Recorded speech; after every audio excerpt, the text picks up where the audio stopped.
రోజులుగా మనం చూస్తా ఉన్నాము ఏ విధంగా టార్గెట్ విడుదల రజనీ అంటూ ఈ జిల్లాలో ఇక్కడ పోలీసు వారు ఏ విధంగా కూడా ఒక హైడ్రామా నడిపారు, ఏ విధంగా కూడా పోలీసు వాళ్ళు కూడా ఇందులో పార్ట్ అయ్యి నన్ను టార్గెట్ చేస్తూ ఇబ్బంది పెట్టాలనుకున్న వాళ్లకు ఆద్యం పోస్తూ మరి ఏ విధంగా ముందుకెళ్లారనేది ఇప్పుడు నేను చెప్పబోతున్నటువంటి ఈ కేసే ఒక ఉదాహరణ.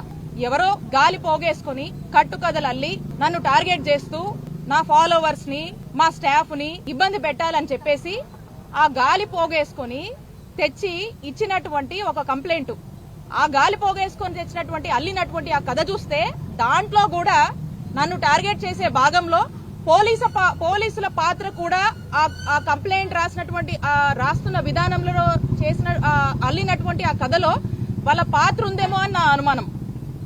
ఎందుకనంటే ఒక కంప్లైంట్ లో శ్రీ గణేష్ చౌదరి అనేటువంటి వ్యక్తి నా సన్నిహితుడని, ఈ గణేష్ అనేటువంటి వ్యక్తి నా ఫాలోవర్ అని, అతనికి మాకు ఏవో ట్రాన్సాక్షన్స్ ఉన్నాయని చెప్పేసి ఒక గాలి పోగేసి ఒక కట్టుకథల్లి అది కంప్లైంట్ ఇస్తే ఆగ మేఘాల మీద ఆ కంప్లైంట్ ఎప్పుడైతే గ్రీవెన్స్ కి వచ్చిందో ఇమీడియట్ గా కూడా నా స్టాఫ్ మీద చీటింగ్ కేసు నమోదు చేశారు. ఒక్కసారి మనం చూస్తే శ్రీ గణేష్ చౌదరి నా సన్నిహితుడా?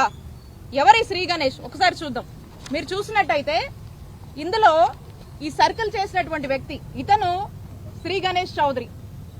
ఇతను ఎవరి పక్కన ఉన్నాడండి? 2024 ఎన్నికల్లో Darsi MLA candidate, MLA in charge గా నిలిచినటువంటి ఆ ఎమ్మెల్యే అభ్యర్థి క్యాంపెయిన్ లో ఉన్నాడు ఈ శ్రీ గణేష్ చౌదరి. ఎంతో సన్నిహితంగా క్యాంపెయిన్ చేస్తూ వారి కోసం ప్రచారంలో మాట్లాడుతున్నటువంటి ఫోటోలు, ఆ దర్శి క్యాంపెయిన్ లో పార్టిసిపేట్ చేసినటువంటి ఫోటోలు, ఇవి ఎవరు సన్నిహితుడండి? ఇతను ఎవరు ఫాలోవరు? ఏ పార్టీ? ఈ శ్రీ గణేష్ చౌదరి. ఈ శ్రీ గణేష్ అనే వ్యక్తి టీడీపీ. ఈ టీడీపీ అతన్ని మా ఫాలోవర్ అంటారా? మా ఫాలోవర్ అని చెప్పి కట్టుకదల్లి మా మీద కేసు పెడతారా? ఇప్పుడు వాస్తవాల్లోకి వస్తే 1 మార్చ్ 2025 ఇది ప్రజావేదికలో లోకేష్ గారికి ఒక అర్జీ వెళ్ళింది. ఇది లోకేష్ గారికి ఇచ్చినటువంటి అర్జీ. ఈ అర్జీలో ఏమని ఉందంటే, చంద్రగిరి శ్రీనివాస్ రెడ్డి అనేటువంటి వ్యక్తి, ఇది ప్రకాశం జిల్లా దర్శిలో ఇచ్చినటువంటి ఈ అర్జీ. ఇందులో ఏమనంటే, జాబ్స్ ఇప్పిస్తానని ఈ బత్తుల శ్రీ గణేష్ అనేటువంటి వ్యక్తి చిలుకలూరుపేట నివాసి 35 లక్షలు తీసుకున్నారు, మాకు న్యాయం చేయండి అని ఒక కంప్లైంట్. ఈ అర్జీలో క్లియర్ గా మీడియా వాళ్ళకు కూడా చెప్తా ఉన్నా, సార్ బత్తుల శ్రీ గణేష్ అనే వ్యక్తి నాకు గుంటూరు విజ్ఞాన్ కాలేజ్ దగ్గర మా అమ్మాయికి సీట్ ఇస్తానని పరిచయం అయ్యాడు. నేను పత్తిపాటి పుల్లారావు మంత్రి గారి దగ్గర ఉంటానని చెప్పాను. చెప్పి అతను ఉద్యోగం ఇప్పిస్తానని చెప్పి మా దగ్గర 35 లక్షలు తీసుకున్నాడు ఈ శ్రీ గణేష్. తీసుకొని 10 సంవత్సరాలైంది. ఈరోజు మనం మాట్లాడుతున్నాము 2025. 10 సంవత్సరాలంటే 2015లో ఏ పార్టీ అధికారంలో ఉంది? ఇతను స్పష్టంగా చెప్తున్నాడు, పత్తిపాటి పుల్లారావు గారి ప్రధాన అనుచరుని, సన్నిహితంగా ఉంటానని చెప్పి ఈ కంప్లైంట్ లోనే రాశారు. ఎవరైతే కంప్లైంట్ ఇచ్చాడో ఆ కంప్లైంట్ ఇచ్చిన అతను మొన్న మార్చి 2025లో ఈ గవర్నమెంట్ వచ్చాకే దర్శిలో ఇచ్చినటువంటి కంప్లైంట్ లో 10 సంవత్సరాలు అయిందంట పత్తిపాటి పుల్లారావు అనుచరుని, ఫాలోవర్ ని అని చెప్పి మరి 35 లక్షలు తీసుకున్నాడని చెప్పి ఒక కంప్లైంట్ ఇచ్చారు. ఇక్కడ ఎక్కడా కూడా మా పేరు లేదే. ఎవరు అనుచరుడని చెప్తున్నారు? ఈ శ్రీ గణేష్ అనే వ్యక్తికి మాకు ఎటువంటి సంబంధం లేదు. మాకు కానీ, మా సిబ్బందికి కానీ, మా ఫాలోవర్స్ కానీ, మా నియోజకవర్గ ప్రజలను అడిగితే చెప్తారు ఈ శ్రీ గణేష్ ఎవరు, ఏ పార్టీ, ఎవరితో సంబంధాలు ఉన్నాయనేది. మాకు సంబంధం లేదు.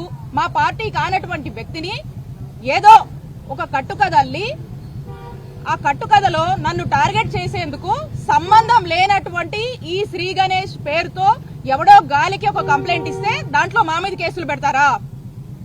దీంతో పాటు ఇంకోటి కూడా చూపిస్తాను మీకు. దీని మీద ఈ గవర్నమెంట్ వచ్చాకే ఇతనికి వేరే వాళ్ళకి ఏవో ట్రాన్సాక్షన్స్ ఉన్నాయని చెప్పి పలు కంప్లైంట్స్, పలు గ్రీవెన్స్ లో ఇతని మీద ఇచ్చారు, ఈ గణేష్ మీద. మరి ఈ గణేష్ మీద ఇంకోటి మా చిలకలూరుపేట టౌన్ స్టేషన్ లో ఈ టీడీపీ గవర్నమెంట్ రాగానే ఒక కంప్లైంట్ వెళ్ళింది అక్కడ కూడా. ఆ కంప్లైంట్ వెళ్ళిన తర్వాత పోలీసులు 21 జనవరి అంటే జనవరి 21, 2005లో ఒక రాజీ అండర్స్టాండింగ్ రాసుకున్నారండి. ఒక సెటిల్మెంట్ జరిగింది టౌన్ స్టేషన్ లో. ఈ సెటిల్మెంట్ ఏంటంటే కంప్లైంట్ ఇచ్చిన అతను మొన్న మా మీద ఎవరైతే కంప్లైంట్ ఇచ్చాడో, ఈ మాబు సుబాని అని చెప్పి మా మీద కంప్లైంట్ ఇచ్చాడో, కంప్లైంట్ ఇస్తే మా మీద కేసు కట్టారో, అదే వ్యక్తి గవర్నమెంట్ రాగానే కంప్లైంట్ ఇస్తే ఆ కంప్లైంట్ లో పోలీస్ స్టేషన్ లో జరిగిన సెటిల్మెంట్ ఏంటి, అందులో పోలీస్ స్టేషన్ లో ఈ అర్జీని చూసి పెద్దల సమక్షంలో మాట్లాడుతూ ఒక ఒప్పందం జరిగింది. అది 1 మార్చి 2025కి పార్టీ ఏదైతే ఈ బత్తుల కుమారస్వామి, బత్తుల గణేష్, శ్రీ గణేష్ చౌదరి ఉన్నారో, వీళ్ళు ఈ మాబూ సుబాని అనేటువంటి వ్యక్తికి ఏదో ట్రాన్సాక్షన్స్ ఉన్నాయని చెప్పి దాంట్లో భాగంగా సెటిల్మెంట్ లో 6 లక్షలు ఈ శ్రీ గణేష్ అనే వ్యక్తి ఆ మాబూ సుబాని వాళ్ళకి ఇవ్వాలని చెప్పి ఒక సెటిల్మెంట్ జరిగి దాని మీద అండర్స్టాండింగ్ తో ఒక పత్రం రాసుకున్నారు. సో దీనికి ఏమన్నారు, పెద్దల సమక్షంలో ఒప్పందం అయితే అప్పటి వరకు ఇరు వర్గాల వారు ఒకరి జోరికి ఒకరు వెళ్లకూడదని ఇద్దరిని బైండ్ ఓవర్ చేయడం జరిగింది. దాని మీద సాక్షి సంతకాలు కూడా పెట్టుకుని మరి ఈ సెటిల్మెంట్ రాజీ అనేది టౌన్ స్టేషన్ లో జరిగింది. ఇక్కడ మా పేరు లేదే. మరి మొన్న కంప్లైంట్ ఇచ్చినటువంటి ఈ Mabu Subani TDP minority cell general సెక్రటరీగా ఉన్నాడు చిలుకలూరుపేటలో. మరి ఆయన ఏమి మా పేర్లు రాయలేదు ఇందులో. మరి ఈ సెటిల్మెంట్ లో మా ప్రస్తావనే లేదు. ఇందాక చూసాము లోకేష్ గారికి ఇచ్చినటువంటి గ్రీవెన్స్ లో ఆయన కూడా మా ప్రస్తావన ఏం చేయలేదు. మరి ఇంకోసారి ఏదో గ్రీవెన్స్ కూడా ఇంకో గ్రీవెన్స్ లో కూడా ఇంకెక్కడ కూడా కంప్లైంట్ ఇచ్చారన్నారు, అందులో కూడా మా ప్రస్తావన లేదు. అంటే ఎంత ఐ ఓపెనింగ్ ఇది.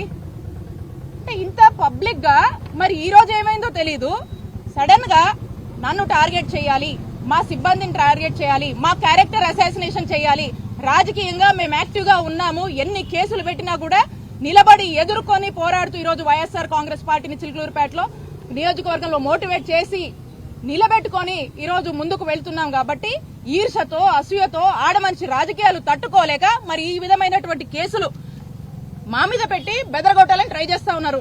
నేను క్లియర్ గా చెప్తా ఉన్నా ఈ పోలీస్ వాళ్ళకి, మీరు ఏ విచారణ అయినా చేసుకోండి, వీళ్ళకి మాకు కానీ మా సిబ్బందికి కానీ మా ఫాలోవర్స్ కానీ ఎటువంటి సంబంధం లేదు.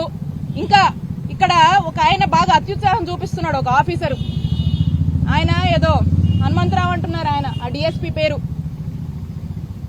ఆయన పరిస్థితి ఎలా ఉందంటే ఆ పోలీస్ చొక్కా కాకుండా ఆ పచ్చ కదర్ చొక్కా వేసుకొని పనిచేస్తున్నట్టు కనిపిస్తుంది. ఎందుకంటే నిన్న దారుణంగా ఒక ప్రెస్ రిలీజ్ ఇచ్చాడు. ఆ ప్రెస్ రిలీజ్ ఎంత ఎక్స్ట్రీమ్ గా ఎంత దారుణంగా ఇచ్చాడంటే, కనీసము ఒక కంప్లైంట్ వస్తే ప్రిలిమినరీ ఇన్వెస్టిగేషన్ చేసుకునేది లేదా, ఏ ఇన్వెస్టిగేషన్ లేకుండా వాస్తవాలకు వెళ్లకుండా సంబంధం లేనటువంటి వ్యక్తులు ఒక గాలి పోగేసుకుని కట్టుకదల్లి కంప్లైంట్ ఇస్తే మా మీద కేసులు కడతారా? ఏమనుకుంటున్నారు? అంటే ప్రజలు ఇవన్నీ గమనించట్లేదా? మీరు ఇంత దుర్మార్గంగా వ్యవహరించి మాకు సంబంధం లేకపోయినా మాకు సంబంధం ఉందని చెప్పి మీరు ఏదైతే కంప్లైంట్ కట్టి ఫేక్ కేసులు కట్టి మమ్మల్ని ఇబ్బంది పెడుతున్నారో, నేను చెప్తా ఉన్నా, కయ్యానికి కాలు దూకుందామని ఏదో కేసులు పెడితే మీ పొలిటీషియన్స్ ఎవడో ఇంప్రెస్ అవుతాడని చెప్పి కాలు దూకొని వచ్చి ఇక్కడ దాకా వచ్చి పిచ్చి పిచ్చి గాలి పోగేసుకొని కంప్లైంట్ ఇస్తున్న వాళ్ళకి, అలాగే బాసుల మెప్పుల కోసమో ప్రమోషన్ల కోసమో పోస్టుల కోసమో మరి ఎగబడి పనిచేస్తున్నటువంటి ఈ ఆఫీసర్లకు కూడా చెప్తా ఉన్నా, ప్రతిదీ రికార్డ్ అవుతా ఉంది. ప్రతి దానికి కూడా మీరు చట్టం ముందు ఒక రోజు ఆన్సరబుల్. నేను ఖచ్చితంగా చెప్తా ఉన్నా, మీ ఎవ్వరిని వదిలిపెట్టను. మేము ఇక్కడే ఉండి ఖచ్చితంగా ఇలాంటి వాటిని వాళ్ళ వెనకాలండి ఆడిస్తున్న వాళ్ళ సంగతి కూడా తేలుస్తానని చెప్తున్నా. అలాగే మీరు చూస్తా ఉన్నారు. ఇక వాస్తవాలకు వస్తే ఈ పోలీసుల పరిస్థితి ఎట్లా ఉందంటే, ఈ పోలీసుల పరిస్థితి జిల్లాలో గాని నియోజకవర్గంలో గాని వీళ్ళది ఏంటి సిద్ధాంతం అంటే, వీళ్ళ యూనిఫామ్ లోనేమో 3 సింహాలు ఉంటాయి, వీళ్ళు మాత్రము 3 పార్టీలకు ఏకపక్షంగా పనిచేయడానికే ఉన్నారు. ఎంత అంటే పొద్దున్నేస్తే వీళ్ళ ఉద్దేశం ఒకటే, వైఎస్ఆర్ కాంగ్రెస్ పార్టీ వాళ్ళని టార్గెట్ చేయాలి, వాళ్ళు ప్రజల పక్షాన పోరాడుతుంటే గొంతు నొక్కేయాలి, నోరు మూపించాలి, కదలాడకుండా ఇంట్లో కూర్చోబెట్టాలి. ఈ రోజు మేము యాక్టివ్ గా తిరుగుతున్నాం కాబట్టే, ఈ రోజు జిల్లాలో గాని నియోజకవర్గంలో గాని యాక్టివ్ గా ఉన్నాం కాబట్టే ఏదో ఒకటి చెయ్యాలని చెప్పేసి మరి ఈ రకమైనటువంటి అంశాలతో ఈ రకమైనటువంటి ఇబ్బందులు పెడుతూ మమ్మల్ని మా క్యాడర్ ని ఇల్లీగల్ డిటెన్షన్ చేస్తున్నారు. పోలీసులు గూండాల్లా ప్రవర్తిస్తున్నారు. పోలీసులు పచ్చ డ్రెస్ వేసుకున్నటువంటి ఒక రౌడీల్లా ప్రవర్తిస్తున్నారు ఈ పోలీసులకు చెప్తా ఉన్నా, మీ మీద మీరు ఇలాంటి ఇల్లీగల్ కేసులు పెట్టి మా వాళ్ళని ఇల్లీగల్ డిటెన్షన్ చేస్తూ మీరు రాత్రి పగలు పెడుతున్నటువంటి ఇబ్బందులకు ఖచ్చితంగా దీని మీద నేను న్యాయ పోరాటం చేస్తున్నా. డిఎస్పీ గారు మీకు కూడా చెప్తా ఉన్నా, ఏదేదో అనుకుంటున్నారు కదా, మీరు చేసింది తప్పు. నిన్న మీరు మా క్యారెక్టర్ అసాసినేషన్ చేశారు. నిన్న మీరు మమ్మల్ని మా వాళ్ళకి మాకు సంబంధం లేని దాంట్లో మమ్మల్ని పెట్టి మమ్మల్ని అందులో ఏదో మళ్ళీ దాని చుట్టూ ఇంకో కదల్లి మమ్మల్ని ఇరికిచ్చి ఈ తప్పు మాదే అని చెప్పి మీ ఎవరో ఇద్దరు మధ్య ఉన్నటువంటి పంచాయతీని మాకు రుద్దేటువంటి ప్రయత్నం చేస్తాను. మీకు చెప్తాను, దీని మీద నేను డిఫర్మేషన్ వేస్తాను. దీని మీద నేను అవసరమైనటువంటి అన్ని నాకున్న ఆప్షన్స్ అన్ని ఎక్స్ప్లోర్ చేసి హ్యూమన్ రైట్స్ కి వెళ్తాను, నేషనల్ ఉమెన్ కమిషన్ కి వెళ్తాను. ఇంకా ఏ ఆప్షన్స్ ఉన్నాయో అన్ని ఆప్షన్స్ ని ఎక్స్ప్లోర్ చేసి ఖచ్చితంగా కూడా మీరు తప్పు చేశారు అని మీరు రియలైజ్ అయ్యేలాగా కూడా నేను చేస్తానని చెప్పి తెలియజేస్తున్నాను.